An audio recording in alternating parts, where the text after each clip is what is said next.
Біздің түсінігімізде жас немесе әлеуметтік мәртебедегі үлкен айырмашылық бұл бір түрлі үйлену тойы.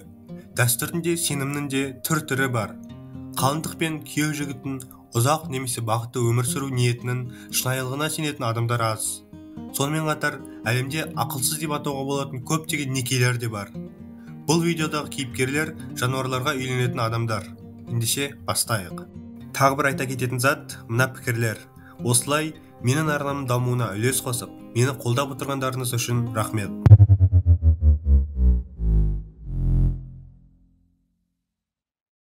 Смиррор басылымының хабарлауынша, үнділік Мангли Манда итпен сәнді үйлену тойына келісім беруге мәжбүр болған. Ауыл ақсақалдары қызға сұмдық, қорқынышты сиқыр тиді деп шешті. Ал данышпандардың айтуы бойынша, Мангли сәтсіздіктер мен қиыншылықтарды тартатын жамандықты тек жануармен той ғана жоя алады. Егер Манглидің бірінші некесі ер адам болса, онда ол отбасылық өмірде өте бақытсыз болар еді. Осы тойдан кейін сиқыр шынымен де жұмыс істесе, Шибу есімді ит оның құрбаны болатынына ақсақалдар сенді. Бұл итті қыздың әкесі жай ғана даладан тауып алып келген болатын. Бойжеткен айтуынша, оған мұндай некеге тұру қажеттілігі туралы айтқанда, ол риза болмаған. Ақсақалдар бақсылық жойылғаннан кейін Мангли жігітке үйленеді деп уәде берді. Олардың айтуынша, көптеген қыздар мұндай рәсім арқылы зұлымдықтарды қуып, бақытты отбасылық өмірге қол жеткізді. Лондон тұрғыны 48 жастағы Барбарелла Бюхнер үй жануарларына тұрмысқа шықты. Британдық бұрын жануарлар үйінен асырап алған Логоси мен Спайдер мысықтарынан неке туралы куәлік алды. Жас жұбайлар үйлену тойынан кейінгі айды Ланзоретте атты Кана аралында өткізді. Және мәңгілік махаббаттың белгісі ретінде Барбарелла аяғына үй жануарларын бас әріптерімен татуировка жасады. Адамдардың ешқайсысы мені осы жануарлар сияқты жақсы көріп, бақыт ете алмайтынын түсіндім, деп түсіндірді әйел. Барбарелланың айтуынша, оның туыстары бұл әрекетті ақылсыз деп санайды. Әйел болса, өзін енді тұрмысқа шыққан әйел деп санасын деген. Барбарелла да өзінің қос әйелділігінен еш ұялмайды.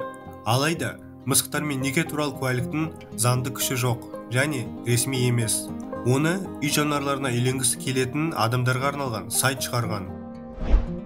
The Daily Mail хабарлағандай, Мексиканың Тынық мұхиты жағалауының оңтүстігінде орналасқан Сан-Педро-Уамелула балықшылар қаласының мэрі Қолтырауынға үйленді. Дәлірек айтқанда, Қолтырауын оның екінші әйелі атанды. Бауырмен жорғалаушымен ерекше неке құру арқылы әйелмен қарым-қатынасын бұзудан еш қорықпады. Бұл үйлену тойы дәстүрге байланысты. Ханшайымға үйлену. Мұндай атақ Қолтырауынға беріледі. Балықшыларға көмектеседі деп саналады. Бұл жақсы аулауға, қолайлы ауа райы мен теңізде қауіпсіздікке кепілдік береді. Қолтырауынға үйленгісі келетінін растап, күйеу жігіт Юэль Веласкес Рохас дәстүрлі формуланы айтты.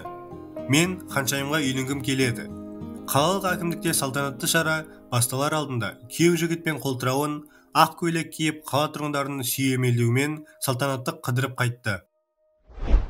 2006 жылдың маусымында Reuters агенттігі Үндістанның бір ауылында ерекше үйлену тойы туралы хабарлады. Ариста штатының астанасына жақын жерде 2000 қонақ қатысуымен 30 жастағы Бимбала Дас жыланның әйелі болды. Қалыңдық жібек көйлек киді де діни қызметкер жұпты мөрлеу үшін мантра оқыды.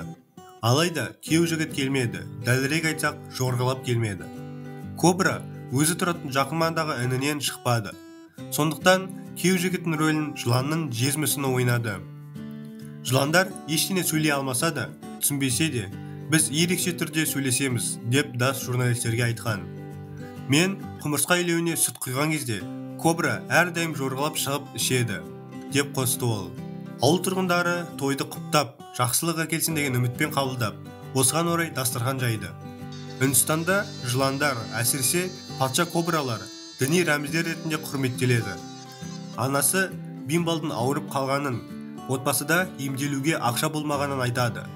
Осыдан кейін ол жыланға сүт тасый бастап, емделіп кетеді. Осылай ол жыланға ғашық болып қалды. Тойдан кейін қыз іннің жанындағы үйге көшті. Израильдік Едиос Ахронос газеті лондондық 41 жастағы миллионер Шарон Тендлер мен 35 жастағы дельфин Синдидің Израильде өткізген экзотикалық үйлену тойы туралы айтып берді. Тендler мен Синди үйлену тойынан 15 жыл бұрын Израильдің Эйлат курорттық қаласына алғаш келген кезде бір-бірін дельфин рифінің дельфиндер қорабынан тапты. Сол кезде олардың арасында сезім пайда болды дейді. Содан бері Шарон өзінің ерекше досымен бірге уақыт өткізу үшін жылына 2-3 рет Эйлатқа келе бастады. Осыдан кейін Шарон олардың қарым-қатынасын заңдастырудың уақыты келді деп шешті. Ол дельфин жаттықтырушысы Майя Зильберге дельфинді оған үйленуге көндіру туралы өте ерекше өтінішпен жүгінді. Жаттықтырушы түсінікті әйел болып шығып, ұялмай, жеңгетай рөлін ойнауға келісті. Ол Синдимен сөйлесіп, оның келіскені жайлы айтады. Содан кейін үйлену тойы болды. Оған көптеген қонақтар қатысып, дельфинарийге келушілер таң қалып кеткен. Мерекенің соңында әйелді күйеуімен бірге көру үшін суға итеріп жіберді. Шарон неке қию рәсімінен кейін мен әлемдегі ең бақытты қызбын және мүлдем азғын емеспін деді. Шығарылым қызықты болып шыққан сияқты. Егер осы видеоның астында 200 лайк жиналса, адамдардың арасындағы ерекше үйлену тойлары жайлы екінші бөлімді шығарамын. Келесі видеода кездескенше, қош сау болыңыз.